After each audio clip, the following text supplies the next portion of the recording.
الحمد لله نحمده ونستعينه ونستغفره ونؤمن به ونتوكل عليه ونعوذ بالله من شرور أنفسنا ومن سيئات أعمالنا من يهده الله فلا مضل له ومن يضلله فلا هادي له ونشهد أن لا إله إلا الله وحده لا شريك له ونشهد أن سيدنا وسندنا وشفيعنا وحبيبنا ومولانا محمد وبارك وسلم. أما بعد قال الله تبارك وتعالى في كلامه المجيد والفرقان الحميد: أعوذ بالله من الشيطان الرجيم، بسم الله الرحمن الرحيم. ولو أرادوا الخروج لأعدوا له عدة ولكن كره الله بعاثهم فثبتهم وقيل اقعدوا مع القاعدين. لو خرجوا فيكم ما زادوكم إلا خبالا ولأوضعوا خلالكم يبغونكم الفتنة وفيكم سماعون لهم والله عليم بالظالمين. وقال النبي صلى الله عليه وسلم: شعبان شهري ورمضان شهر الله، أو كما قال عليه الصلاة والسلام. صدق الله مولانا العظيم وصدق رسوله النبي الكريم، ونحن على ذلك لمن الشاهدين والشاكرين والحمد لله رب العالمين. محترم حاضرین جمعہ، عزیزان گرامی، نوجوانان اسلام، عمائدین شہر اور دور و دراز سے تشریف لائے ہوئے ہمارے دینی ایمانی بھائیوں، بزرگوں اور دوستوں، آج 29 شعبان المعظم ہے، اس لیے ہمیں اور آپ کو یہ تاکید کی جاتی ہے کہ 29 کی جب بھی تاریخ آئے اس تاریخ کو ہمیں چاند دیکھنے کا اہتمام کرنا چاہیے. تو آج 29 تاریخ ہے، ہمارا اور آپ کا فریضہ ہے، ذمہ داری بنتی ہے کہ ہم اور آپ ضرور ضرور مغرب کے نماز کے بعد چاند دیکھنے کا ضرور اہتمام کریں. اور یہ چونکہ شعبان المعظم کا آخری جمعہ ہے اور پچھلی جمعہ بھی استقبال رمضان کے عنوان سے بہت ساری باتیں آئی تھی، خصوصاً قرآن کریم کی فضیلت کے تعلق سے، قرآن پاک کی اہمیت اور اس کی تلاوت اور پڑھنے کے تعلق سے بے شمار باتیں آپ کے سامنے آ چکی ہے. رمضان کا مہینہ بہت جلد آنے والا ہے، یہ مہینہ قرآن کا مہینہ ہے، قرآن کے نازل ہونے کا مہینہ ہے.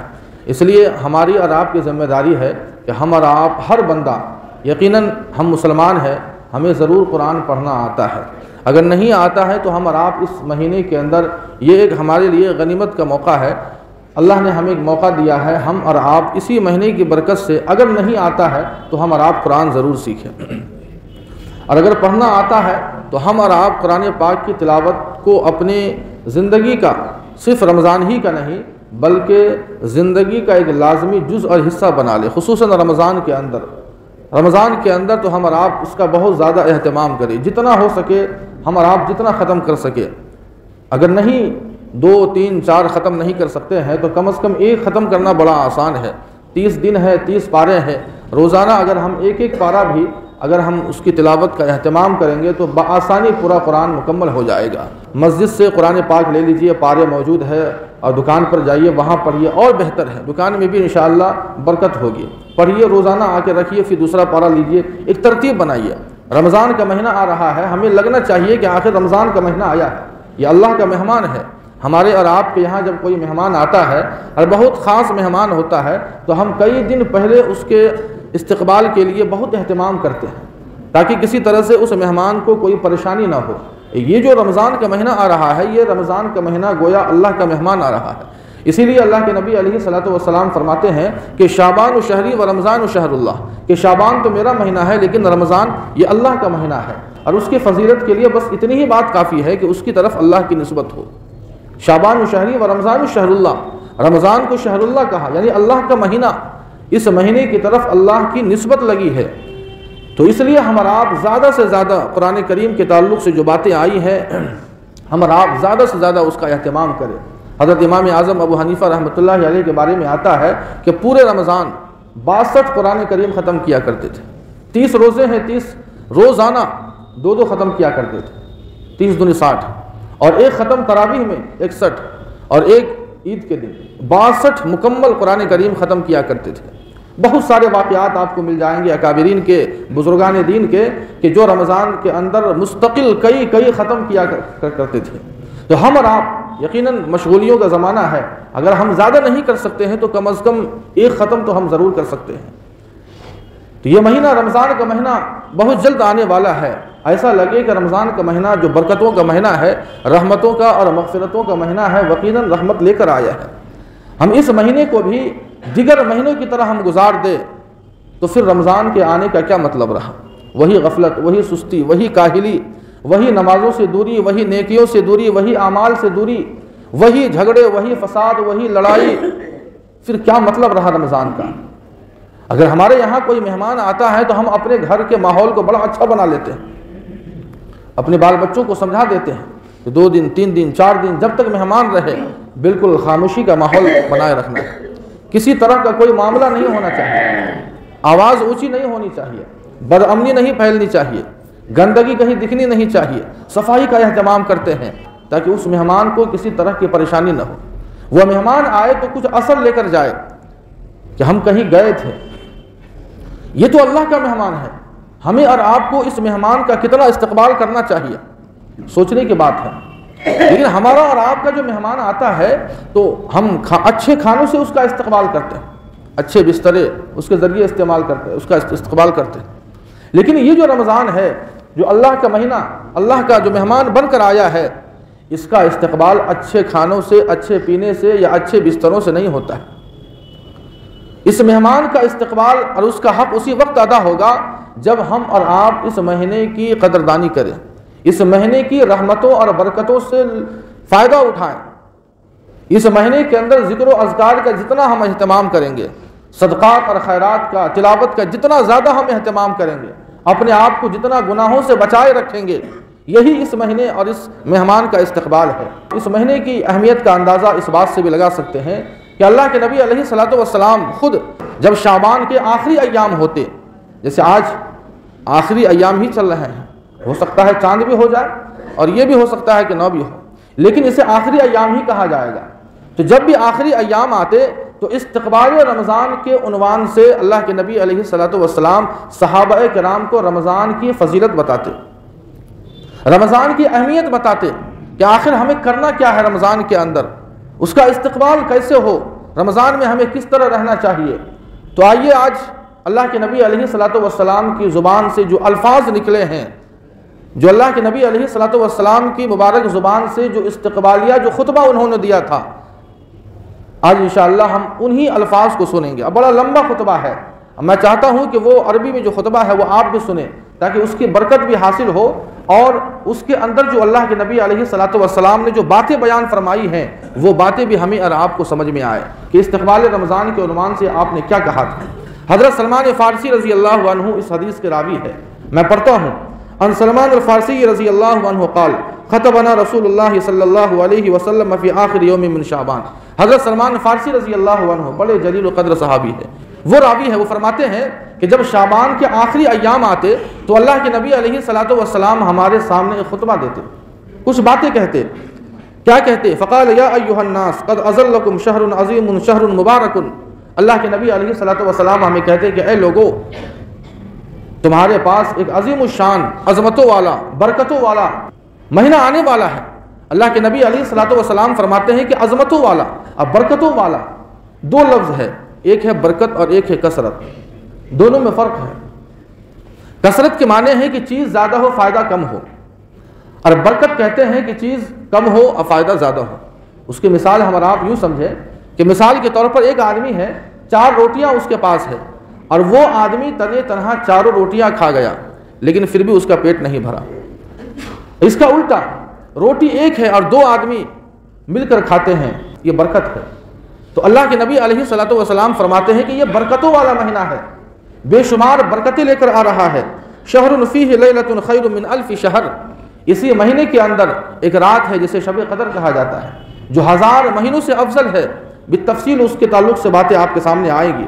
آگے اللہ کے نبی علیہ الصلوۃ والسلام فرماتے ہیں کہ جعل اللہ صیامہ فریضۃ وقیام لیلہ تطوعا، اللہ تعالیٰ نے اس کے روزے کو فرض فرمایا اور اس کے رات کے قیام کو یعنی تراویح کو سنت قرار دیا۔ روزہ ہر عاقل بالغ جتنے بھی مسلمان ہیں سب کے اوپر فرض ہے، ہر ایک کے اوپر فرض ہے۔ وہ یہ نہ سمجھے کہ ہم رکھ لیں گے تب بھی، نہیں رکھیں گے تب بھی، ایسا نہیں ہے۔ افسوس ہوتا ہے کہ اتنا عظیم الشان مہینہ، اتنا برکتوں اور رحمتوں والا مہینہ ہے، لیکن اس کے باوجود روزہ رکھنے کے بجائے ہم اور آپ کھلم کھلا کھاتے ہیں، پردے لگا کر کھاتے ہیں اور سوچتے ہیں کہ لوگوں کی نگاہوں سے اوجھل ہے۔ ہم اور آپ ہوٹل میں چاہے کتنے پردے ڈال دیں، آپ انسانوں کی نظر سے تو اوجھل ہو سکتے ہیں لیکن اللہ کی نظر سے کبھی اوجھل نہیں ہو سکتے ہیں۔ جس کے دل میں اللہ کا خوف ہوگا وہ کھلے عام روزے داروں کو دکھا کر پانی نہیں پیے گا، وہ کھانا نہیں کھائے گا۔ لیکن آج ہو رہا ہے، آپ کے سامنے کتنے ایسے مل جائیں گے، ایک نہیں ہزاروں مل جائیں گے، انہیں احساس نہیں ہے کہ رمضان کا مہینہ آ گیا۔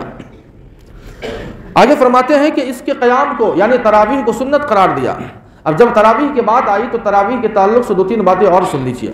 تراویح کی جو نماز ہے یہ مردوں اور عورتوں دونوں کے لیے سنت مؤکدہ ہے، دونوں کے لیے سنت مؤکدہ ہے۔ اب سنت مؤکدہ کا مطلب یہ ہوتا ہے کہ بلا عذر اگر کوئی چھوڑ دے تو وہ گنہگار ہوگا، بلا عذر۔ اگر کوئی عذر ہے مان لیجئے تو کوئی بات نہیں، لیکن اگر عذر نہیں ہے اور پھر چھوڑتا ہے شوقیہ یوں ہی سستی کاہلی میں تو وہ انسان گنہگار ہوگا۔ اور دونوں کے لیے ہے، مرد اور عورت دونوں کے لیے ہے۔ لیکن مردوں کے لیے نماز تراویح کی جماعت یہ سنت کفایہ ہے، عورتوں کے لیے یہ جماعت نہیں ہے۔ سنت کفایہ کا مطلب یہ ہوا کہ محلے کے اگر چند لوگ جماعت سے پڑھ لیں تو اس کی جو کفایت ہے جو سارے محلے والوں کے ذمے سے ساقط ہو جائے گی۔ جیسے نماز جنازہ اگر کچھ لوگ پڑھ لیں تو سارے لوگوں کے ذمے سے اس کا وبال ختم ہو جاتا ہے، لیکن کوئی نہ پڑھے تو سب کے اوپر اس کا وبال آتا ہے۔ رہا مسئلہ خواتین کا، عورتوں کا، تو ان کے لیے حکم یہ ہے کہ گھر کے اندر تنہائی میں وہ پڑھ سکتی ہے۔ دوسری بات ہم اور آپ یہ سمجھیں کہ بہت سارے لوگ اس غلط فہمی میں رہتے ہیں کہ 8 دن 10 دن ہم اور آپ قرآن سن لیں اور اس کے بعد پورا رمضان ہم بری الذمہ ہو جاتے ہیں۔ ہم یہ سمجھتے ہیں یعنی 8 دن میں یا 10 دن میں اگر ہم نے مکمل قرآن سن لیا تو اس کے بعد اب تراویح پڑھنے کی ضرورت نہیں ہے۔ یہ غلط فہمی ہے، یاد رکھیں، تراویح کے تعلق سے یہ غلط فہمی ہے، اس لیے کہ مکمل قرآن کا سننا یہ الگ مستقل سنت ہے، اب پورا مہینہ تراویح کا اہتمام کرنا یہ الگ سنت ہے۔ تو جو آدمی 8 دن یا 10 دن وہ قرآن سن لے تو یقیناً اس نے ایک سنت کو تو ادا کیا لیکن دوسری سنت کو اس نے چھوڑ دیا، جو پورا مہینہ جو تراویح کا اہتمام کرنا چاہیے تھا اس نے نہیں کیا۔ البتہ یہ ان کے لیے ہے 8 دن یا 10 دن میں تراویح کے اندر وہ قرآن مکمل ختم کر لے، وہ سن لے، پڑھ لے، یہ ان لوگوں کے لیے ہے جو کسی دنیاوی یا دینی مقصد کے تحت باہر جانا چاہتے ہوں، جو زیادہ تر سفر میں رہنا چاہتے ہوں، جنہیں موقع نہیں ملتا ہے گھر میں، یہ ان لوگوں کے لیے ہے۔ لیکن محض اس لیے کہ ہم 8 دن میں قرآن سن لیں گے اب بقیہ پورا مہینہ ہم دکانداری کریں گے، اگر اس نیت سے ہم اور آپ سنتے ہیں یا پڑھتے ہیں تو ہم تراویح چھوڑنے کے گنہگار ہوں گے۔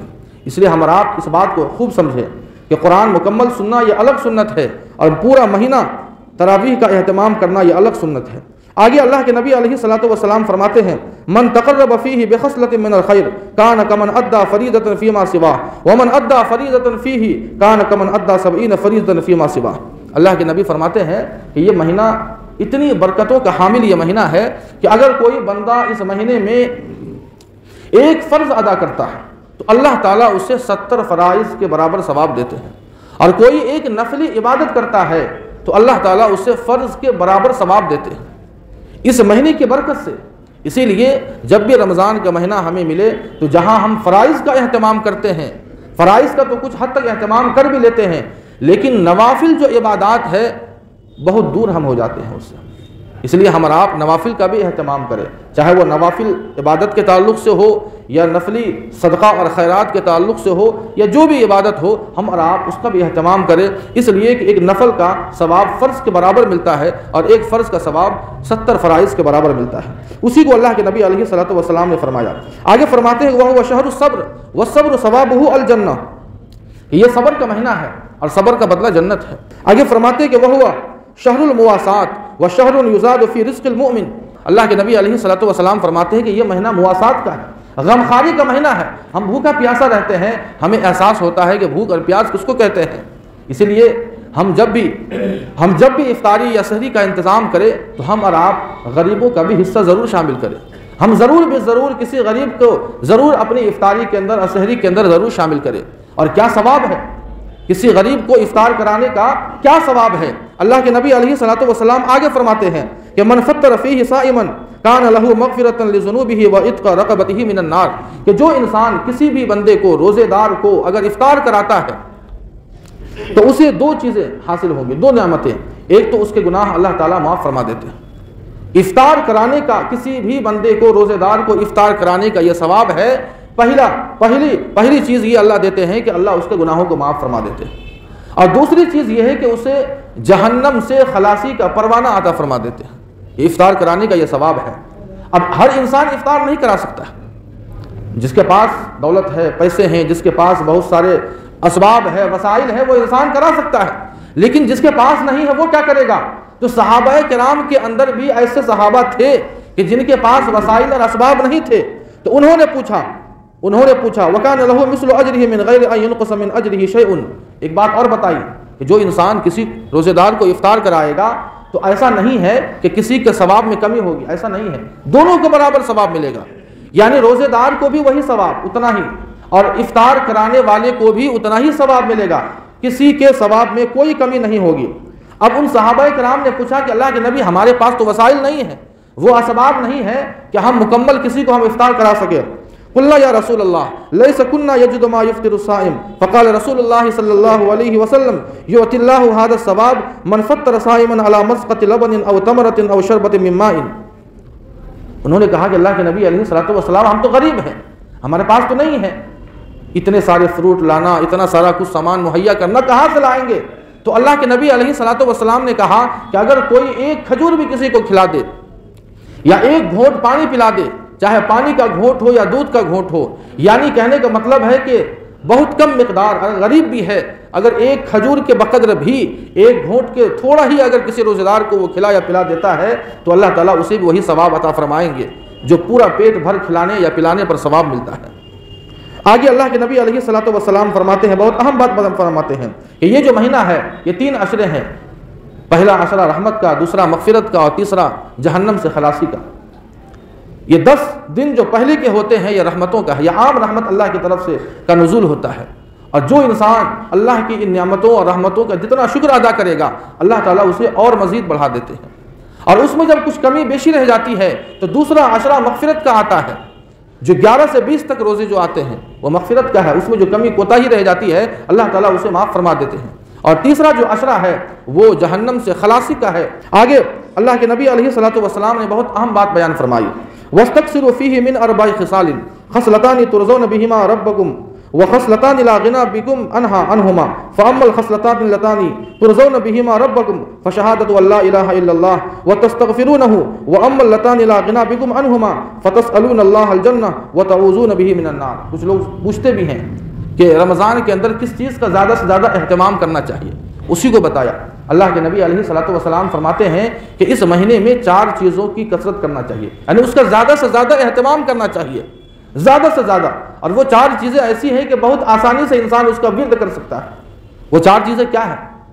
سب سے پہلی بات بتائی کہ لا الہ الا اللہ، جو کلمہ ہے، کلمہ طیبہ ہے، ہر ایک کو یاد ہے، زیادہ سے زیادہ ہم اس کا اہتمام کریں. الذین یذکرون اللہ قیاما وقعودا وعلی جنوبہم، کہ جو اللہ کے نیک بندے ہوتے ہیں وہ کھڑے بھی، اٹھتے بھی، چلتے پھرتے وہ اللہ کا ذکر کرتے ہیں. ایسا نہیں ہے کہ ہم مسجد میں آ کر بیٹھیں گے اس کے بعد ہم لا الہ الا اللہ پڑھیں گے، ایسا نہیں ہے. ہم کہیں جا رہے ہیں زبان پر لا الہ الا اللہ جاری ہے. اللہ کے نبی علیہ الصلوۃ والسلام نے اس کلمے کے تعلق سے بے شمار فضیلتیں بیان فرمائی ہے، اور اسی کلمے کے اوپر جنت کا دخول بھی موقوف ہے. انسان اگر اس کلمے کو نہیں پڑھے گا تو وہ انسان جنت میں نہیں جا سکتا ہے. حضرت موسیٰ علیہ نبینا علیہ الصلوۃ والسلام نے اللہ تعالیٰ سے سوال کیا کہ اے اللہ مجھے کوئی ایسا کلمہ دیجیے، مجھے کوئی ایسا کلمہ بتا دیجئے کہ جس کے ذریعے میں آپ کو یاد کر سکوں، میں آپ سے دعا کر سکوں، آپ کو یاد کر سکوں، آپ کو پکار سکوں. تو اللہ تعالیٰ نے یہی کلمہ دیا، لا الہ الا اللہ، لا الہ الا اللہ، یہی کلمہ دیا. حضرت موسیٰ علیہ الصلوۃ والسلام نے کہا کہ یا اللہ یہ جو کلمہ ہے تو سارے لوگ پڑھتے ہیں، کوئی ایسا کلمہ ہو جو یونیک کلمہ ہو، جو سب سے الگ ہو. ہمارے یہاں جب کوئی بچہ پیدا ہوتا ہے تو ہم جب امام صاحب سے نام پوچھتے ہیں تو اچھا نام ہم بتا دیتے ہیں، یہ نام کتنا اچھا ہے، کتنا اچھا ہے. لیکن ہر ایک نام کو ریجیکٹ کر دیا جاتا ہے، نہیں یہ نہیں، تھوڑا الگ یونیک چاہیے. یعنی ایسا نام ہو جو محلے میں کسی کا نہ ہو، یا پورے ہمارے خاندان میں نہ ہو، رشتہ داری میں نہ ہو. اب کہاں سے نام لایا جائے بھائی؟ تو حضرت موسیٰ علیہ الصلوۃ والسلام نے کہا کہ کوئی الگ کلمہ دیجئے، بتائیے کہ جس کے ذریعے میں آپ کو یاد کر سکوں، آپ کو پکار سکوں. تو اللہ تعالیٰ نے اس کی اہمیت بتائی، یعنی اس کلمے کی اہمیت کیا ہے. اللہ فرماتے ہیں کہ اے موسیٰ اگر پورے آسمان و زمین کو اور ان کے درمیان جتنی بھی چیزیں ہیں ساری چیزوں کو ایک پلڑے میں رکھ دو اور دوسرے پلڑے میں اس کلمے کے رکھ دو تو یہ کلمے والا پلڑا بھاری ہو جائے گا۔ تو یہ فضیلت ہے، اس لیے ہم اور آپ زیادہ سے زیادہ ہم اور آپ چلتے پھرتے اٹھتے بیٹھتے ہم اور آپ اس کا اہتمام کریں۔ یہ پہلی چیز ہے جس کا ہم اور آپ رمضان کے اندر کثرت کریں گے۔ اور دوسری چیز استغفار، استغفار کے تعلق سے جو بھی آپ کو کلمہ یاد ہو، استغفر اللہ الذی لا الہ الا هو الحی القیوم، اتنا نہیں یاد ہے تو استغفر اللہ استغفر اللہ استغفر اللہ جو بھی ہے، اس کے تعلق سے ایک حدیث سن لیجئے۔ استغفار کے تعلق سے بے شمار حدیثیں ہیں لیکن وقت کم رہتا ہے، اس لیے ایک حدیث سن لیجئے۔ عن ابن عباس رضی اللہ عنہ قال قال رسول اللہ صلی اللہ علیہ وسلم من لزم الاستغفار جعل اللہ له من كل ضيق مخرجا ومن كل هم فرجا ورزقه من حيث لا يحتسب، کہ جو انسان استغفار کو لازم پکڑ لے، یعنی بہت زیادہ اس کا اہتمام کرے، کثرت سے استغفار کرتا رہے، اللہ تعالیٰ اسے 3 نعمتیں نوازتے ہیں۔ 3 نعمتیں۔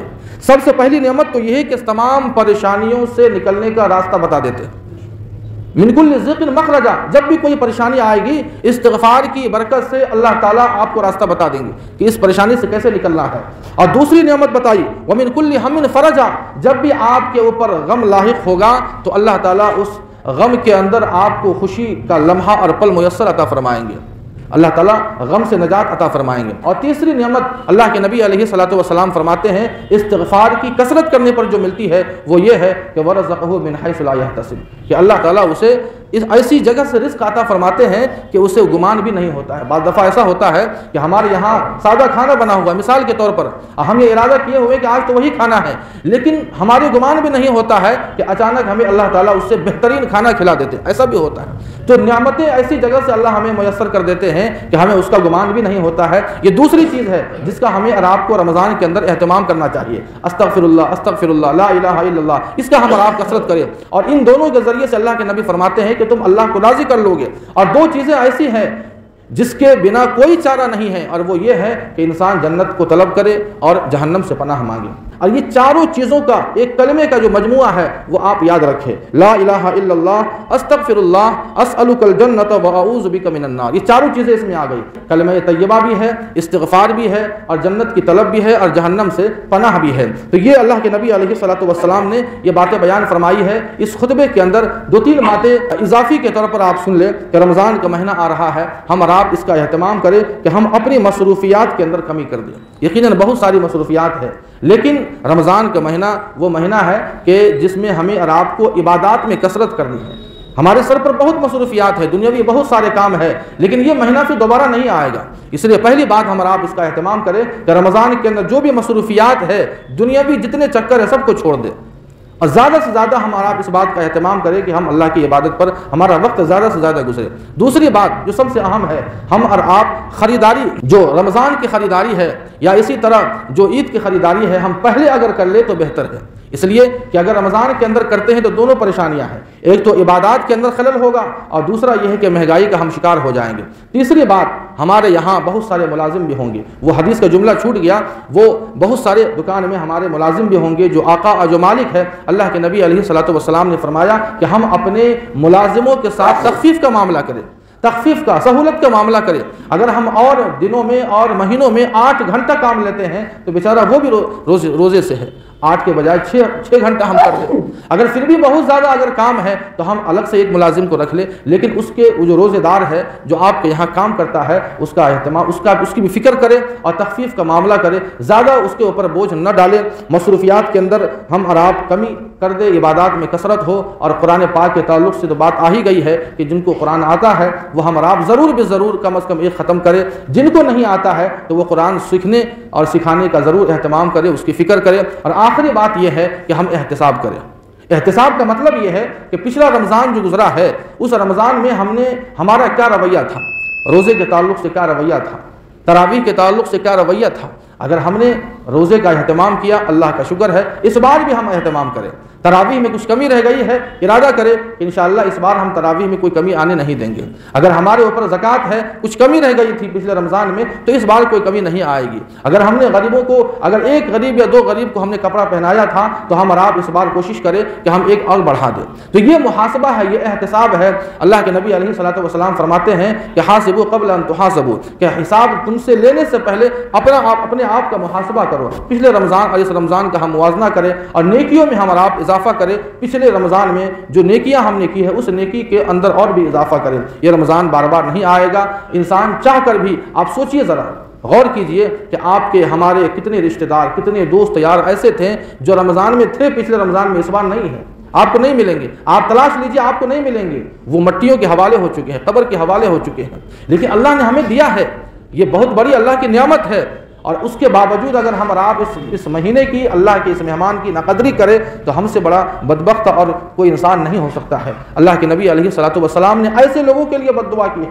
حضرت جبرائیل علیہ الصلوۃ والسلام نے بد دعا کی، اللہ کے نبی نے آمین کہا، پوری حدیث انشاءاللہ آپ کے سامنے آئے گی اگلے جمعہ، اللہ کے نبی علیہ الصلوۃ والسلام نے آمین کہا، حضرت جبرائیل نے بد دعا کی، کس کے لیے؟ کہ وہ انسان جس کو رمضان کا مہینہ ملے اور اپنے مغفرت نہیں کروا سکا، رحمتوں کو نہیں سمیٹ سکا، ایسے لوگوں کے لیے اللہ کے نبی علیہ الصلوۃ والسلام آمین کہہ رہے ہیں، حضرت جبرائیل بد دعا کر رہے ہیں۔ اس لیے ہم اور آپ کوشش کریں کہ ہم زیادہ سے زیادہ اس مہینے کی قدردانی کریں، کوئی کمی بیشی نہ ہو، گناہوں سے بچنے کا بھی ہم اور آپ اہتمام کریں۔ اللہ پاک سے دعا ہے کہ جو بھی باتیں کہی گئی ہے اللہ پاک ہم سبوں کو ان باتوں پر عمل کرنے کی توفیق عطا فرمائے۔ وآخر دعوانا ان الحمد للہ رب العالمین۔